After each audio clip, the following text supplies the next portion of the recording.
Olá, meu amigo. Tudo bem? Obrigado por assistir Uma Palavra Clara. Nós estamos falando e vendo pela Bíblia, procurando a resposta de quem pode ser salvo. Cada um de nós temos nossas opiniões, nós temos os nossos pensamentos de coração, o que nós achamos. A sua opinião pode ser diferente do que a minha. Quem tem razão? Nós precisamos de uma autoridade acima do ser humano, acima da opinião humana, que determina realmente qual seria a resposta. E a Bíblia, a palavra de Deus, é aquela autoridade. Então, se nós queremos responder uma pergunta tão importante como essa, quem pode ser salva? Melhor coisa é buscar na palavra de Deus a resposta para essa pergunta. E o que a palavra nos diz, aceitar como verdade. Assim, eu não posso impor a minha opinião sobre você, nem vice-versa. Nós temos uma autoridade neutra, a qual nós devemos submeter e em quem nós podemos confiar. Eu fazia uma pergunta sobre pessoas boas a vez passada, mas agora eu gostaria de fazer uma outra pergunta da mesma opinião. Humanamente falando, no nosso coração humano imperfeito, o que você acha? Se uma pessoa saiu e matou 10 pessoas, ele deve ter direito a entrar no céu? Se um homem passa a vida toda roubando pessoas, furtando, e depois pegando dinheiro e comprando coisas para o vício dele, ele vive a vida toda assim, ele deve entrar para o céu? Deve ter direito a estar e ficar eternamente na presença de Deus? Humanamente falando, diríamos, não. Ele não deve ser salvo. Ele não deve entrar na presença de Deus. Ele deve ser castigado. E de uma maneira de falar, tem razão. Só que a Bíblia fala no livro de Tiago que se nós ofendemos numa parte da lei de Deus, somos culpados de todas as partes. Entende o que significa? De novo, não Pastor Wesley. A palavra de Deus diz que se eu conto uma mentira, eu não somente sou mentiroso. Eu sou pecador e sou culpado da lei toda de Deus. Pastor, eu nunca matei. Se você foi desonesto uma vez na sua vida, você é igual a homicídio. Você é transgressor da lei de Deus.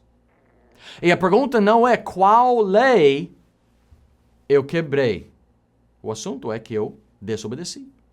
Quebrantei a lei de Deus. Assim sou transgressor da lei. Assim mereço condenação. Porque eu, pecador, desobedeci o mandamento eterno de um Deus eterno, insultando e blasfemando a santidade dele, a verdade, a palavra dele e o ser dele. E o castigo deve ser igual à ofensa. Ninguém gosta disso. Mas então, é impossível os pecadores ir para o céu? É impossível o transgressor ter a vida eterna? Se você respondeu a minha primeira pergunta, não, mas se alguém matou 10 pessoas, ele não deve entrar para o céu. Ele não merece a salvação. Ok. Então, a Bíblia declara todos nós no mesmo barco. Romanos 3, versículo 10. Porque está escrito, como está escrito, não há um justo, nem um sequer. Versículo 23, porquanto todos pecaram e destituídos estão da glória de Deus. Se você disse, pastor, homicídio não deve ir para o céu, então você e eu não devemos ir para o céu. Não, mas eu nunca matei, eu nunca roubei. Transgressor de uma lei é transgressor de todas. Quem pode ser salvo então? Graças a Deus. O nosso Deus ama aos pecadores. Até, eu vou ler uns versículos no livro de Ezequiel, até demonstra, explica o coração de Deus para com os pecadores. E diz aqui, desejaria eu de qualquer maneira a morte do ímpio? Diz o Senhor Deus, não desejo antes que se converta dos seus caminhos e viva. Versículo 32, porque não tenho prazer na morte do que morre, diz o Senhor Deus. Convertei-vos, pois, e vivei. Pastor, se alguém matava muitas pessoas, ele não deve ir para o céu. Todos estamos no mesmo barco que ele. Mas as boas notícias quem pode ser salvo? Quem se converta. Quem se arrepende. O Deus do céu disse aqui, eu não fico feliz vendo os pecadores sair da eternidade despreparados, indo para o inferno, onde estariam castigados eternamente. Eu não quero isso. Eu quero que vocês se arrependam do seu pecado. Quero que vocês se convertam do seu mau caminho e que vivam. Esse é o coração e a vontade de Deus. Quem pode ser salvo? Sabe que um homem mau pode ser salvo? Acredita? Mas isso é boas notícias porque você e eu, nós somos pecadores. Graças a Deus que os pecadores têm como se arrepender, se converter e ser salvos pela graça de Deus. Há uns exemplos de pessoas ruins, pessoas más na palavra de Deus. Naamã, o capitão do exército de Assíria, de Síria. Naamã era um general do exército que ele atacava Israel. Ele matava israelitas. Ele levava vários deles cativos.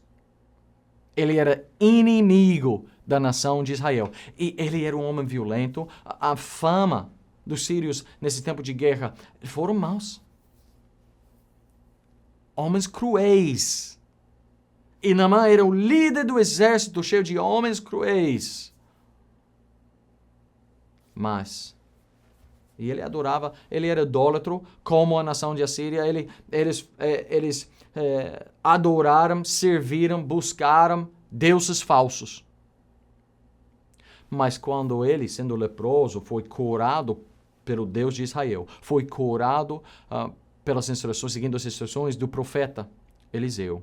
Depois, Naamã, ele entendeu, se encontrou. O Deus desse profeta é o verdadeiro Deus. Agora eu sei que os deuses do meu país, da minha nação, não prestam.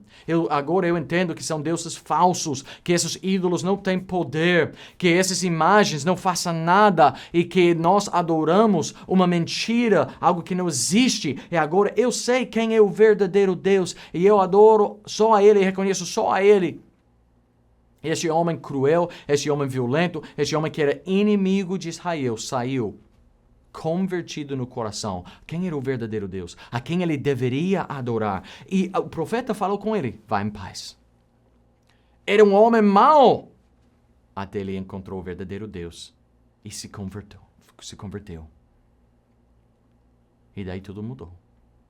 Houve um outro homem inimigo no Antigo Testamento, inimigo do povo de Deus, inimigo dos judeus. Os atacava, fazia eles sofrer de uma maneira prorrogada e horrível. Nabucodonosor, o imperador, o rei de Babilônia, que levava milhares a cativeiro, que destruía, que queimava a cidade de Jerusalém, que roubava os tesouros da casa de Deus, o templo de Salomão, que desonrava muitos cidadãos. As coisas que o exército dele fez contra crianças e jovens e mulheres grávidas. Triste. Esse rei incrédulo, soberbo, idólatro, em Jeremias 26, versículo 7, e Jeremias 25, versículo 9, Deus chamava Nabucodonosor, meu servo. Deus ia usar a ele. Através do testemunho e o ministério do profeta Daniel, Nabucodonosor tinha muita evidência e prova de quem é o verdadeiro Deus. E houve um momento na vida dele, ele se engrandecendo e se ensoberbendo, e ele pensa, eu sou quem fez tudo isso, eu sou grande, eu sou rei, eu sou quem manda, e Deus tirou o raciocínio dele. E ele viveu por 7 anos como um animal. Depois, ele se arrependeu e deu conta. Há um só Deus, e é Ele que exalta ou baixa o homem, e é Ele que tem soberania, é Ele que tem domínio, eu não sou nada. Deus usou Nabucodonosor ainda quando estava descrente, quando era incrédulo.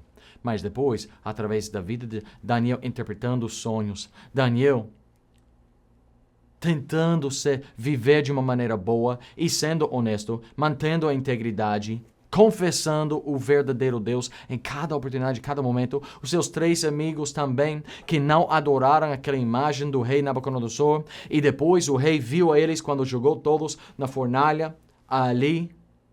E viu e disse, gente, não lançávamos 3 jovens ali dentro? Porque agora estou vendo 4. E Deus deu muita evidência a Nabucodonosor. E este homem perverso, este homem idólatra, este homem violento, este homem que tinha muitas mulheres, que abusou muitas pessoas, que destruiu muitas nações, que conquistou vários países, e sempre engrandecendo-se, cada dia mais no coração dele, exaltando-se contra o verdadeiro Deus do céu. Deus deu muitas oportunidades a ele se arrepender. Deus deu muita prova a ele quem era o verdadeiro Deus.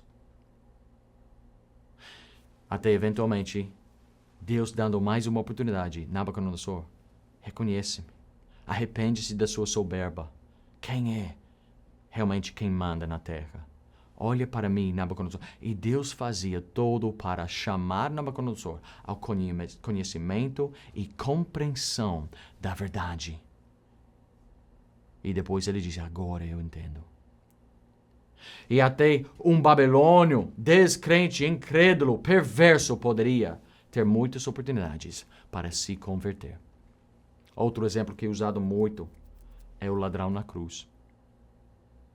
Um homem que vivia uma vida de crime. Um homem que ninguém no mundo ia dizer, este homem merece o céu. Este homem merece perdão. Este homem merece a vida eterna. Era criminoso. Era malfeitor. Mas vendo Jesus pendurado e ouvindo as palavras de todo mundo ao redor e vendo, percebeu, este não é um homem como nós. E no coração ele creu que Jesus realmente era o rei dos judeus. Ele era realmente o Messias. E confessou com a boca dele, Senhor, lembra de mim quando entres no teu reino. Ele depositou a fé dele. Criminoso, violento, merecente daquela morte. Mas ele creu em Jesus. E Jesus respondeu o quê? Sobre batismo, sobre dízimo, sobre frequentar a igreja, sobre fazer parte de uma religião. Por ter crido, Jesus falava, hoje estarás comigo no paraíso. Nós temos muitos outros exemplos de pessoas na palavra de Deus que não mereciam a salvação, que não mereciam a graça de Deus, que não merecia as bênçãos de Deus, que não merecia tantas oportunidades de se arrepender, de se converter. Alguns não aproveitaram. Nós lemos a história de algumas pessoas na palavra de Deus que, mesmo que Deus deu muita prova, muita evidência a eles, e deu muitas oportunidades deles se converteram, se arrependeram e virar a Deus e voltar para Deus, eles não aproveitaram. E foram condenados e destruídos. Faraó, 10 pragas demonstrando quem é o verdadeiro Deus, e nunca se arrependeu. Só endureceu cada dia mais e cada vez mais o coração dele. Judas andava por 3 anos junto com Cristo, vendo, observando os milagres, as pregações, as conversas em privado, tudo. E com tanta evidência, rejeitou o Cristo no coração dele. Deus não obriga a ninguém ser salvo. Ele só oferece. Ele chama. Vem. Jesus deu promessa, todo aquele que vem a mim de maneira nenhuma os lançarei fora, mas ele não obriga ninguém. Não, mas pastor, eu não posso ser salvo porque eu fiz isso, eu fiz aquilo. Pastor, você não sabe as coisas que eu tenho feito na minha vida. Eu sei que você não é pior do que vários personagens da Bíblia, que foram homens cruéis e horríveis e violentos e viciados e perversos, mas mesmo assim Deus os salvou. Deus quer salvar a sua alma também. Outros de nós contamos, eu acho que eu estou bem. Contamos com a nossa justiça e merecimento, que eu acho que eu vou para o céu porque eu não sou como fulano. Mas a Bíblia diz que todos somos pecadores e por causa do nosso pecado, estamos debaixo da ira de Deus. E só quem crê no Filho verá a vida. João Batista falou, aquele que crê no Filho tem a vida eterna. Mas aquele que recusa crer no Filho não verá a vida, mas a ira de Deus sobre ele permanece. Você e eu vamos para o céu, não porque somos bons, não porque somos justos, não porque fazemos a coisa certa, não porque merecemos, porque o que merecemos é a condenação eterna. Os justos, humanamente falando, não vão para o céu. Os injustos não vão para o inferno. Não é assim, humanamente falando. Os que creram em Cristo Jesus, os que o receberam como salvador pessoal, eles vão para o céu. E os que não creram no Filho como salvador pessoal, estão debaixo da ira de Deus. Estão condenados. Ah, mas eu nunca matei como fulano, como ele pode ir para o céu? Você é transgressor da lei. Assim você naturalmente está debaixo da condenação. E a única maneira que possamos não ser condenados é ser perdoados e justificados. Mas não somos justificados pelo que fazemos ou não fazemos. Romanos 5:1 diz, tendo sido, pois, justificados pela fé, temos paz com Deus, por nosso Senhor Jesus Cristo. Cristo quer te perdoar. Não importa quanto pecado houve na sua vida. Não importa que tão mal você viveu. Não importa se o seu caminho até hoje tem sido um caminho torto, um caminho perverso. Deus é capaz de perdoar o teu pecado, salvar a tua alma, limpar o teu coração e transformar a tua vida. Ele nos salva, não para que possamos continuar vivendo no pecado. Ele nos salva porque Ele quer transformar a nossa vida e darmos realmente a verdadeira vida. E Ele oferece a quem quiser. A pergunta não é se você é bom ou não. A pergunta é se você está disposto a se arrepender e converter, crendo em Cristo Jesus como tua única esperança de salvação. Quem possa ser salvo? Homens bons? Se eles creem em Cristo Jesus para ser salvos, sim. Homens maus? Também. A graça de Deus pode alcançar qualquer homem, quem quiser. Deus ficaria muito feliz com a conversão da sua mente e coração, vendo você dar as costas ao pecado e aquela vida pecaminosa e clamar a Ele pelo perdão e salvação. Deus ama você. Ele quer te perdoar e salvar. Se você gostaria de saber mais, se você ainda não entende como isso é possível, entre em contato conosco e nós possamos explicar a você como qualquer pessoa, sendo bem ou mal, como eles possam aproveitar da graça de Deus para receber perdão, salvação, reconciliação, vida eterna. Muito obrigado e Deus os abençoe.